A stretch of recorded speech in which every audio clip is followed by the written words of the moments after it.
Siapakah Qumru yang disebut dalam Al-Quran dan Rasulullah SAW pernah menyebutnya sebagai sekutu umat muslim?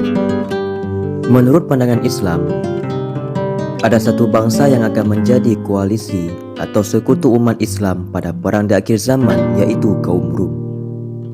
Dalam satu hadis, Rasulullah SAW pernah bersabda, "Kalian akan berdamai dengan kaum Rum dalam keadaan aman.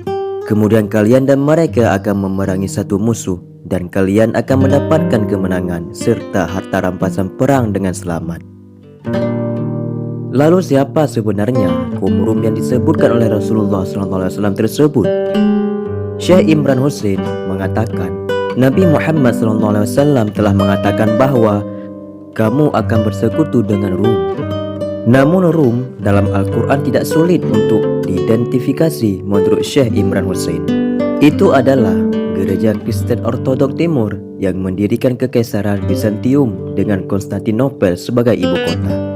Rasulullah SAW mengatakan, kalian akan bersekutu dengan Rum. Kekaisaran Bizantium telah menghilang hari ini, tapi gereja Kristen Ortodok Timur tidak, masih ada hingga sekarang. Pernyataan berikutnya, di mana bisa menemukan kaum Rum? Di mana gereja Kristen Ortodok Timur saat ini? Jawabannya menurut Syekh Imran Hussein, markas besarnya sekarang berada di Rusia. Jika saya salah, silakan koreksi saya, kata Syekh Imran Hussein. Dan ketika Rasulullah SAW mengatakan, kalian akan bersekutu dengan Rum, jawaban saya adalah akan bersekutu dengan Rusia. Demikian menurut Syekh Imran Hussein. Sambungan hadis di atas telah bersabda Rasulullah SAW, kamu akan berdamai dengan kaum Rum dalam keadaan aman. Kemudian kamu dan mereka akan memerangi satu musuh, dan kamu akan mendapatkan kemenangan serta harta rampasan perang dengan selamat. Kemudian kamu berangkat sehingga sampai ke sebuah padang rumput yang luas dan berbukit-bukit. Maka seorang laki-laki dari kaum Salib mengangkat tanda salib seraya berkata, salib telah menang.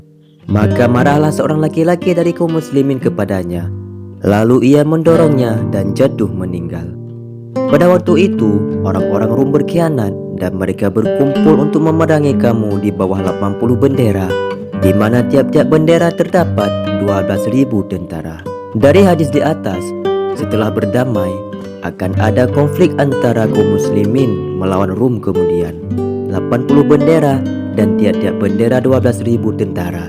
Itu adalah jumlah yang sangat banyak. Tapi jika melihat penduduk Rusia beserta negara-negara bekas Uni Soviet dan penduduk Cina beserta Korea Utara, jika digabungkan bisa dikatakan mencapai jumlah demikian. Imam Al-Bukhari meriwayatkan dari Abu Sa'id Al-Khudri, dari Rasulullah SAW bersabda, Allah Subhanahu wa Ta'ala berfirman, wahai Adam.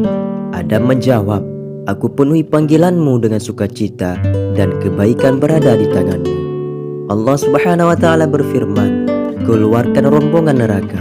Adam bertanya, apa rombongan neraka? Allah Subhanahu wa Ta'ala berfirman, 999 dari tiap-tiap 1000. Pada saat itu anak kecil berubah, wanita hamil meletakkan kehamilannya, dan kamu melihat manusia mabuk dan mereka tidak mabuk, akan tetapi azab Allah sangatlah keras. Lalu mereka bertanya, ya Rasulullah, siapa dari kami yang menjadi satu itu? Nabi Muhammad SAW menjawab, bergembiralah kalian, karena satu orang dari kalian sementara 1000 dari Ya'juj dan Ma'juj. Jumlah yang banyak. Jika melihat sebuah hadis, Ya'juj dan Ma'juj adalah turunan paman-paman dari Turki, yaitu bangsa-bangsa Cina, Rusia, dan Mongolia. Dengan ciri-cirinya bermuka lebar, bermata sipit, berambut pirang, yaitu hitam keputih-putihan atau keruh seperti awan. Seakan-akan wajah mereka adalah seperti meja yang bundar. Ciri-ciri mereka yang seperti itulah telah diterangkan oleh Rasulullah SAW dalam hadis marfu' yang diriwayatkan oleh Imam Ahmad dalam musnadnya dari Abu Harmalah dari bibinya. Karena dalam hal itu, Rusia dan Cina sendiri pernah bersekutu dengan kaum muslimin. Jadi, ada beberapa kesimpulan di sini. Pertama, Ya'juj dan Ma'juj identik dengan Rum. Jika Ya'juj dan Ma'juj hanya merujuk ke bangsa Cina dan Turki, bagaimana dengan Danau Tabariyah dan meminum airnya. Bukankah danau tersebut ada di Israel? Disinilah poin Khazar tetap tidak bisa dilupakan.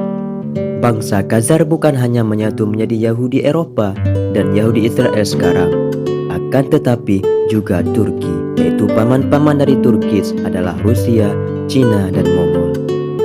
Amin Muhammad Jamaluddin di dalam kitabnya Umur Umat Islam mengatakan bahwa mereka adalah keturunan Yafis bin Nuh, karena Nabi Nuh mempunyai 3 orang anak. Salah satunya yaitu Ham yang menjadi nenek moyang orang Habasyi, yaitu Afrika. Anak kedua bernama Sam yang menjadi nenek moyang bangsa Arab, Persia dan Romawi. Dan yang ketiga bernama Yafis yang menjadi nenek moyang bangsa Turki. Setelah memeluk Yudaisme, bangsa Khazar sendiri menelusuri asal-usul mereka kepada Khozar, anak dari Togarma. Togarma disebut dalam kitab suci Ibrani sebagai cucu Yafet.